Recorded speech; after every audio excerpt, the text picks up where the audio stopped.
Assalamualaikum warahmatullahi wabarakatuh. Laporan Panitia Angket Dewan Perwakilan Rakyat Republik Indonesia terhadap penyelenggaraan haji pada rapat paripurna Senin 30 September tahun 2024. Assalamualaikum warahmatullahi wabarakatuh. Yang terhormat pimpinan DPR RI, Ibu Dr. Puan Maharani, para wakil ketua di pimpinan DPR RI, Bapak Profesor Dr. Susmi Dasko, Bapak Dr. Muhaimin Iskandar, Letnan Jenderal TNI Paulus Ludwig, dan Bapak Rahmat Gobel. Yang terhormat pimpinan alat kelengkapan Dewan, Bapak Ibu pejabat kesekretariatan Jenderal DPR RI dan hadirin yang berbahagia.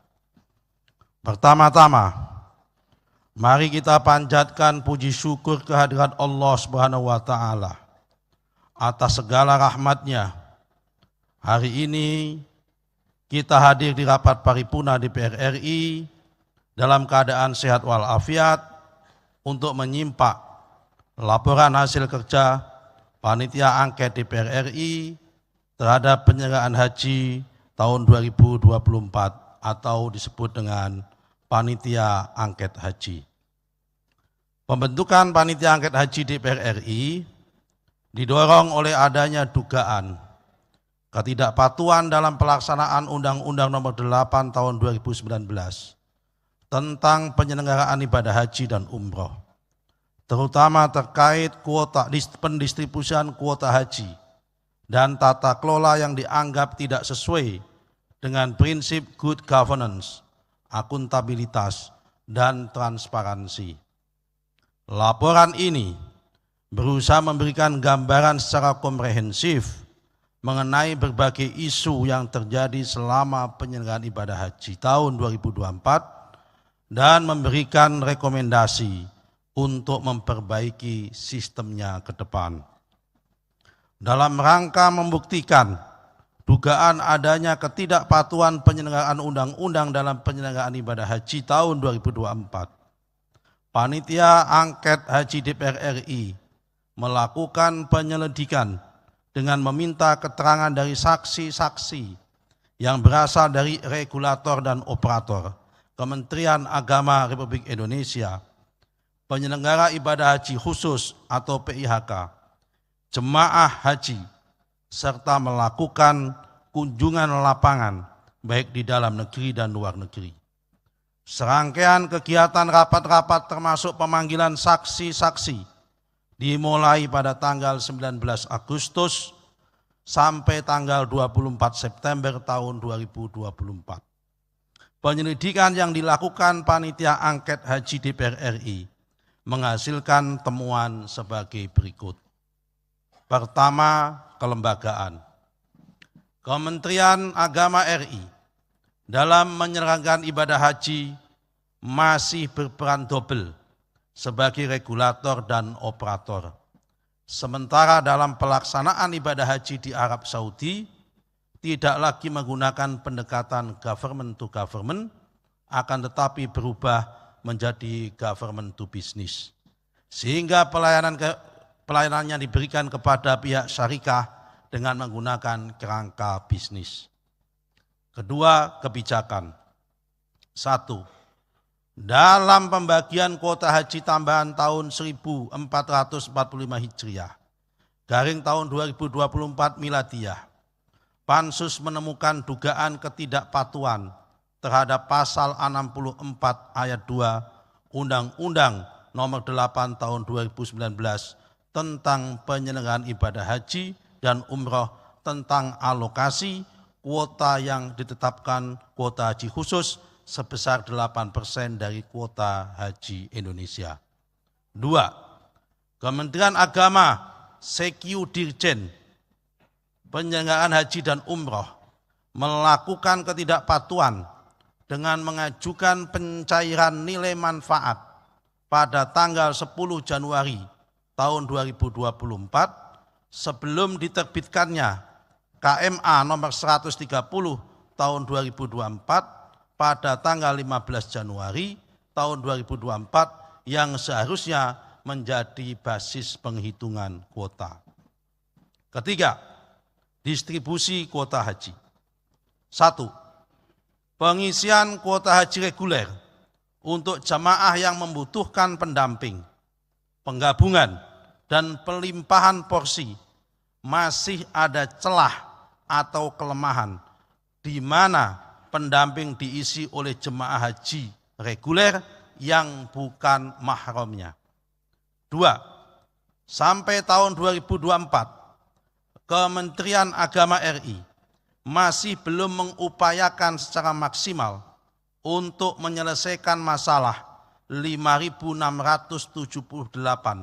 nomor porsi kuota batu, yaitu porsi haji reguler, yang belum diketahui secara pasti di mana jemaah haji berada atau bertempat tinggal. 3. Terdapat ketidaksinkronan antara keputusan Direktorat Jenderal Penyelenggaraan Haji dan Umroh nomor 118 tahun 2024 tertanggal 29 Januari tahun 2024 tentang petunjuk pelaksanaan pemenuhan kuota haji khusus tambahan dan sisa kuota haji khusus tahun 1445 Hijriah dan surat edaran Direktur Bina Haji khusus dengan nomor B11608-DJ-DT2 Romawi 4 Romawi .2 HJ.00-2-2024 tentang penyamian daftar nama jamaah haji khusus berhak lunas pengisian sisa kuota tahun 1445 Hijriah /2024 Miladiah dengan Undang-Undang Nomor 8 Tahun 2019 tentang penyelenggaraan haji dan umroh pasal 65 ayat 2. 4. Inspektorat Jenderal Kementerian Agama RI sebagai aparatur pengawas internal pemerintah APIP tidak menjadikan pembagian kuota haji tambahan tahun 2024 sebagai objek pengawasan. Sementara pembagian tambahan kuota haji tahun 1445 Hijriah ada potensi tidak sesuai dengan Undang-Undang Nomor 8 Tahun 2019 tentang penyelenggaraan ibadah haji dan umroh. Keempat, Siskohat dan Siskopatuh. 1. Sistem komputerisasi haji terpadu Siskohat tidak terjamin keamanannya karena tidak ada audit berkala terhadap sistem. Selain itu terlalu banyaknya pemangku kepentingan yang dapat mengakses seperti Subdit Siskohat, Subdit Pendaftaran Haji, kantor wilayah, kantor Kementerian Agama di kabupaten kota, bank perimastoran, penyelenggara ibadah haji khusus, sehingga rawan diintervensi dan membuka celah orang yang tidak berhak berangkat haji dapat berangkat haji. 2. Sistem komputerisasi pengelolaan terpadu umroh dan haji khusus, Siskopatuh, tidak bisa terjamin keamanannya karena tidak ada audit terhadap sistem secara berkala dan terbuka. Selain itu terlalu banyaknya juga pemangku kepentingan yang dapat mengakses sehingga rawan diintervensi dan membuka peluang orang yang belum saatnya berangkat haji dapat berangkat haji tanpa antrian. 3. Lemahnya pengawasan terhadap tim verifikator yang ditandai dengan adanya jemaah haji yang tidak sesuai dengan Siskohat serta celah perubahan data. 5. Pendaftaran. Di dalam keputusan Menteri Agama nomor 226 tahun 2023 tentang biaya perjalanan ibadah haji khusus, keputusan Menteri Agama nomor 1063 tahun 2023 tentang setoran pelunasan biaya perjalanan ibadah haji khusus tahun 1445 Hijriah dan bab 3 poin B keputusan Dirjen PHU nomor 118 tahun 2024 tentang petunjuk pelaksanaan pemenuhan kuota haji ibadah haji khusus, prosedur pengusuhan sisa kuota tidak mencerminkan keadilan. Ketentuan tersebut mengakibatkan adanya praktek pemberangkatan 3.503 jamaah haji khusus dengan status tanpa antri, mendaftar tahun 2024 dan berangkat tahun 2024. 2. Ketentuan pasal 65 ayat 3 Undang-Undang Nomor 8 tahun 2019 tentang penyelenggaraan haji dan umroh yang menentukan pemenuhan kuota haji khusus berbasis usulan data dari PHK dan kesiapan jamaah. Ketentuan ini membuka peluang penyalahgunaan kesempatan oleh PIHK dan berpotensi melanggar asas keadilan. Penyalahgunaan tersebut berupa mengubah urutan keberangkatan dan atau tahun keberangkatan. Keenam, nilai manfaat. Dalam mempergunakan nilai manfaat ditemukan adanya ketidakadilan, di mana mereka yang belum berhak untuk berangkat menggunakan nilai manfaat tahun berjalan yang didapat dari jemaah haji lain yang berada pada daftar antrian. Ketujuh, jemaah cadangan lunas tunda. Jumlah jemaah haji lunas tunda sampai tahun 2024 adalah sebesar 30% dari kuota haji nasional. Seharusnya merekalah yang diprioritaskan untuk diberangkatkan terlebih dahulu. Namun karena ada mekanisme penggabungan mahram, jumlah jamaah lansia, dan distabilitas, hak jemaah haji lunas tunda menjadi tidak pasti keberangkatannya. Hal tersebut menimbulkan ketidakadilan bagi jamaah haji yang sudah lunas tertunda keberangkatannya. Kedelapan, pelaporan dan pengawasan. Pasal 82 ayat 1 Undang-Undang Nomor 8 tahun 2019 tentang penyelenggaraan ibadah haji dan umroh mengatur tentang pelaporan pelaksanaan operasional penyelenggaraan ibadah haji khusus kepada Menteri. Ketentuan ini tidak dilaporkan. Hal ini menunjukkan lemahnya pengawasan dan kontrol Kementerian Agama terhadap jumlah keberangkatan dan kepulangan jamaah haji khusus oleh PIHK yang seharusnya dilaporkan kepada DPR RI setelah penyelenggaraan ibadah haji. Kesembilan, pelayanan. Pelayanan di Arafah, Musdalifah dan Mina dan selama pelaksanaan ibadah haji banyak ditemukan ketidaksesuaian dengan ketentuan, kontrak, dan standar pelayanan. Yang terhormat pimpinan dan anggota DPR RI, Panitia Angket DPR RI terhadap penyelenggaraan ibadah haji tahun 2024 setelah melakukan temuan akhirnya merekomendasikan sebagai berikut. 1.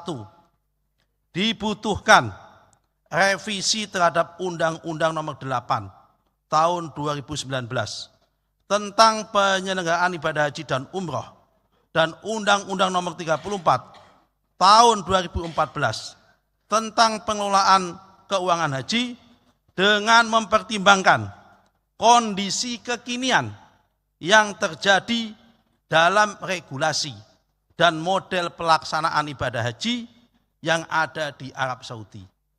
2. Diperlukan sistem yang lebih terbuka dan akuntabel dalam menetapkan kuota haji, terutama dalam ibadah haji khusus, termasuk pengalokasian kuota tambahan. Setiap keputusan yang diambil harus didasarkan pada peraturan yang jelas dan diinformasikan secara terbuka kepada publik. Nomor 3, dalam pelaksanaan ibadah haji khusus, Pansus merekomendasikan hendaknya dalam pelaksanaan mendatang peranan negara dalam fungsi kontrol terhadap penyelenggaraan ibadah haji khusus harus lebih diperkuat dan dioptimalkan. 4. Panitia angket mendorong penguatan peran lembaga pengawas internal pemerintah seperti Inspektorat Jenderal Kementerian Agama dan BPKP agar lebih detail dan kuat dalam mengawasi penyelenggaraan haji. Manakala membutuhkan tindak lanjut, dapat melibatkan dan bekerja sama dengan pengawas eksternal seperti Badan Pemeriksa Keuangan, dan aparat penegak hukum. 5. Pansus mengharapkan pemerintah mendatang agar dalam mengisi posisi Kementerian Agama dengan figur yang menganggap lebih cakap dan kompeten dalam mengoordinir, mengatur, dan mengelola penyelenggaraan ibadah haji. Demikian laporan hasil penyelenggaraan panitia angket haji DPR RI disampaikan dengan tujuan untuk memperbaiki penyelenggaraan ibadah haji agar lebih transparan, akuntabel, dan adil bagi semua pihak. Kami sampaikan laporan ini tidak dipersiapkan dengan dokumen laporan hasil penyelidikan dan dokumen proses penyelidikan. Akhirnya kami mengucapkan terima kasih kepada semua pihak yang telah berkontribusi terhadap kelancaran penyelidikan panitia angket haji DPR RI. Demikian, terima kasih. Wallahu muwaffiq ila aqwamit thoriq, wabillahi taufiq wal hidayah. Wassalamualaikum warahmatullahi wabarakatuh. Jakarta, 30 September tahun 2024, pimpinan panitia angket haji, Ketua Nusron Wahid ditandatangani.